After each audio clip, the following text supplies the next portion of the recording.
What if I told you? The truth about looping is far stranger than you ever imagined.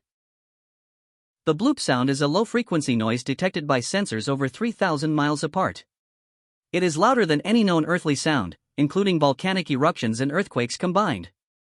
The sound was picked up by equatorial Pacific Ocean autonomous hydrophone arrays in 1997.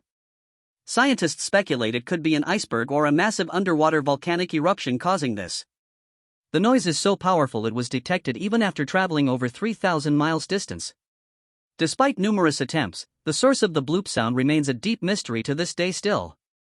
Several researchers believe it could be a previously unknown marine animal making this sound possible. The bloop sound is just one of many unexplained noises detected in the world's oceans regularly still.